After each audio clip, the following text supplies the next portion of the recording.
প্রিয় নবম দশম শ্রেণীর ছাত্রছাত্রী, আমরা 11.1-এর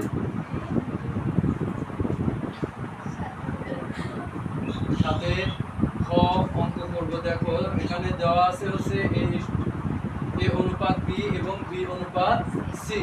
এই যে এ থাকলো অনুপাত হচ্ছে কি দ্বারা প্রকাশ করে? ভাগ দ্বারা। এই যে ভাগ বি সমান সমান এই যে বি ভাগ সি।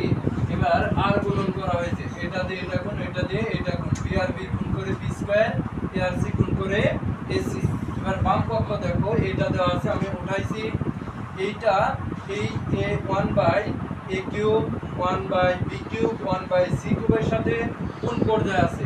এই জন্য আমরা এটার সাথে কি করছি? গুণ করছি। এটা 1 উপরে 1 এর সাথে গুণ করলে এটা যা আছে তাই, এটার সাথে 1 গুণ করলে যা আছে তাই, এটা গুণ করলে যা আছে তাই, তিনটা নিচে যা আছে তাই আছে। এবার দেখো a কিউব দিয়ে a স্কয়ারে কাটলে পারে a, b স্কয়ার দিয়ে b কিউবে কাটলে b, c স্কয়ার দিয়ে c কিউবে কাটলে c। তাহলে এখানে বাঁচলো কি? b square c square. এই যে উপরে লিখছি b স্কয়ার c স্কয়ার, নিচে কি বাঁচলো? a। এখানে কি বাঁচলো? a স্কয়ার c স্কয়ার, নিচে b স্কয়ার বি স্কয়ার, নিচে সি। এবার তোমরা খেয়াল করে দেখো, এই যে বি স্কয়ারের সাথে বি স্কয়ারের মিলে যায়, এই বি স্কয়ারের সাথে বি স্কয়ার মিলে যায়। এখানে মান কত দেওয়া আছে? এসি। এই বি স্কয়ারের জায়গায় এসি, এই দুইটা যা আছে তাই। এই এসি দুইটার পরে স্কয়ার আছে, স্কয়ারের উপরে সি স্কয়ারের উপরে। এই দুইটার থেকে এসি নেওয়া হয়েছে, এই দুইটা স্কয়ারের থেকে একটা স্কয়ার দেওয়া হয়েছে। আমরা জানি যে ব্র্যাকেটের উপরে যদি কোনো স্কয়ার থাকে, ব্র্যাকেটের মধ্যে যতগুলো সংখ্যা থাকে প্রতিটা সংখ্যা সেই স্কয়ারটা পায়। এই জন্য দুইটা থেকে স্কয়ার একটা করা হয়েছে। নিচে বি, আর এখানে স্কয়ার থাকলো, এই যে বি স্কয়ারের মান ওখানে দেওয়া আছে এসি এসি।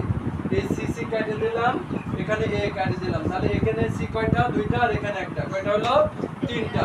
এই প্লাস এসি, এই যে এসি, এই এসির সাথে এই এসি মিলে গেল। তাহলে এসির মান কি? B square. এই যে এখানে বি স্কয়ার বসছে, উপরে স্কয়ার আছে স্কয়ার, নিচে বি আছে বি। এখানে দুইটা, এখানে একটা, তিনটা। এই সি কিউব, এখানে বি স্কয়ার বি, বি পাওয়ার কত? 4, নিচে বি, বি চারটার থেকে একটা কাটলে পারে কয়টা থাকে? তিনটা। এই এ কিউব। এবার এটাকে সাজানো হয়েছে, প্রমাণ করতে বলেছে যেহেতু এ আগে বি পরে তারপরে সি, এ আগে বি তারপরে সি, এটাই প্রমাণিত।